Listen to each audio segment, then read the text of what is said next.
علامہ اقبال نے ایک بات لکھی ہے. اقبال کہتے ہیں جب میں لندن میں وکالت کرتا تھا تو ایک خاتون تھی، لیڈی بارنس اس کا نام تھا. چھوٹے موٹے مقدمات لے کے وہ میرے پاس آتی تھی. بی بی ایک ہوٹل چلایا کرتی تھی. اس کا خامند جو تھا وہ فوج میں ملازم تھا. اقبال نے خود لکھا ہے، اقبال فرماتے ہیں کہ ایک دن وہ خاتون پھر کسی کیس کے سلسلے میں میرے پاس آئی. تو جب وہ آئی تو اس نے نقاب اوڑھا ہوا تھا، برقع کیا ہوا تھا. تو چونکہ اس نے نقاب اوڑھا تھا، مسلمانوں کی نشانی تھی. نقاب اوڑھنا کن کی نشانی ہے؟ اللہ آپ کو خوش رکھے. تو کہتے ہیں وہ نشانی چونکہ اہل اسلام کی تھی تو مجھے تجسس ہوا. میں نے کہا لیڈی خیریت ہے؟ میم صاحبہ یہ برقع پہنا ہوا ہے. تو کہنے لگی ہنس کے، اقبال مجھے پکا یقین تھا کہ آپ ضرور پوچھیں گے. تو میں نے کہا اچھا تو یہ برقع؟ تو کہنے لگی الحمدللہ میں مسلمان ہو گئی. تو میں نے فوراً کہا کہ آپ کا شوہر تو فوج میں ملازم ہے، فوجی کے لیے بدلنا اور پھر ملکی قانون اور یہ چیزیں. تو کہنے لگی اس نے مجھے کیا کہنا تھا، وہ خود کلمہ پڑھ گیا. تو کہتی ہیں میں اور متجسس ہوا. وہ کیس کی بات کرتی تو میرا تجسس بڑھ گیا. میں نے کہا تو کیس چھوڑ یہ بتا کلمہ کیسے پڑھا؟ تو کہنے لگی اقبال اصل بات یہ ہے کہ میں نا بے اولاد تھی، خامد بھی بڑے اچھے پیسے کماتا، میں خود بھی ہوٹل چلاتی، پر ڈپریشن اور ٹینشن اور بلا وجہ کی پریشانیاں جان نہیں چھوڑ. یہ ٹینشن اور ڈپریشن کا نا مجھے عربی ترجمہ کوئی نہیں ملا. یہ ڈپریشن اور ٹینشن کا نا میں نے تلاش کیا ہے لیکن مجھے عربی لغت کے اندر ان کے معنی مجھے لگتا ہے کہ اس زمانے میں یہ چیزیں تھی ہی نہیں. ہوتی تو ان کا کوئی نام بھی، یہ آج ہے نا تو اس لیے آج کے زمانے میں ہی نام ہے مفت کا، مفت کی پریشانی. تو کہتی ہے مجھے ٹینشن اور ڈپریشن رہتی تھی ہر وقت، بڑی میں پریشان رہتی تھی. میرے ساتھ ایک عجیب واقعہ ہوا کہ میرے ہوٹل میں نا ایک بابا جی برتن مانجتے تھے، بوڑھے آدمی تھے، 70 سال کے قریب عمر تھی. ان کا ایک بیٹا تھا، ایک بہو تھی، ایک پوتا تھا، لیکن وہ بیچارے بیٹا بیمار رہتا تھا تو لہذا وہ خود مزدوری کرتے. کہتے ہیں ایک دن وہ بابا جی میرے پاس آئے، کہنے لگے میم صاحبہ 2-4 دن کی چھٹی چاہیے. تو میں نے کہا خیریت ہے؟ کہنے لگے میڈم میرا بیٹا فوت ہو گیا.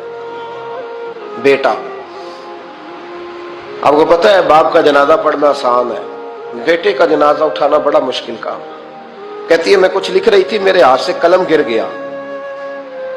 میں نے خود گاڑی بھیجی، بابا جی گاؤں چلے گئے جہاں وہ رہتے تھے. کہتی 2-3 دن کے بعد میں اور میرا شوہر گئے تو رستے میں ہم باتیں کر رہے تھے کہ کیا تعزیت کریں گے. ایک ہی بیٹا تھا، کوئی رشتہ دار بھی نہیں، تو اس کی تو کائنات اجڑ گئی، کن لفظوں سے اسے تعزیت کیا کہیں گے. کہتے جب ہم گئے تو وہ ٹوٹی ہوئی چٹائی پہ بیٹھا تھا، کچھ لوگ قریب تھے. ہم نے جا کے کہا بابا آپ مسلمان ہیں، ہم آپ کو کیا نصیحت کریں، ایک ہی بیٹا تھا کہ کس طرح کر کے ہم آپ کو تسلی دیں. تو کہتے اس نے آنکھیں کھولی، بوڑھی آنکھوں میں ایمان کی روشنی. کہنے لگا بی بی کیا تعزیت کی بات کرتی ہو، میں نے کوئی پیسے جمع کرا کے بیٹا لیا تھا، خدا نے فضل سے دیا تھا، عدل سے لے گیا ہے. میں اپنے رب کے فیصلوں میں بڑا راضی ہوں، اللہ بڑا کریم ہے، وہ لے گیا، اس کا مال تھا. آپ یقین کریں ہمارے دیہاتی لوگ یہ کہا کرتے تھے، میں نے کانوں سے سنا ہے. ایک بوڑھے آدمی کا ایک دفعہ بیٹا فوت ہو گیا تو کسی نے اس سے کہا بابا چھوٹی عمر میں بچہ چلا گیا تو مجھے لفظ نہیں بھولتے. کہنے لگے پتر اللہ دی فصل ہے، کچی وڈے تامی ہو دیئے. سنے آپ نے بھی کبھی یہ فکرہ، کچی وڈے تے پکی لے گئے تے تامی ہے جو ہو دی. تو جب اس کا جی چاہا وہ لے گیا. اللہ اکبر. وہ خاتون کہتی ہے کہ وہ بابا جی سے میں نے کہا کہ چلو آپ 1 مہینے کی چھٹی کر لے. تو کہنے لگا نہیں میڈم میں مسلمان ہوں، مفت کی روٹی نہیں کھاتا، مزدوری کر کے کھاتا ہوں، میں انشاءاللہ 2-3 دن کے بعد کام پہ آ جاؤں گا. کہتے ہیں وہ چند دنوں کے بعد آ گیا. اللہ کی قدرت کے ابھی 2-3 ماہ گزرے تھے پھر آیا. میڈم چھٹی چاہیے کچھ دنوں کی. میں نے کہا خیریت ہے؟ کہنے لگے وہ میری بہو بھی ہارٹ اٹیک سے فوت ہو گئی. کہتے اب میں بھی تڑپ گئی اور عیسائی ہو کہ میری آنکھوں میں آنسو آ گئے.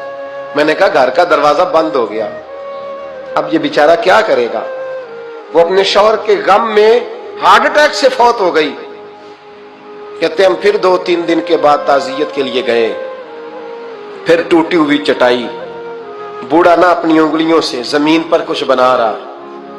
کہتی قریب گئی اور میں نے جا کے کہا بابا اب تو تسلی آپ نے خود ہی کرنی ہے، جو نظام تھا وہ تو ہو گیا. تو کہتے ہیں پھر اس نے آنکھیں کھولی، آسمان کی طرف دیکھا تو کہنے لگا بیٹی کوئی پریشانی نہیں،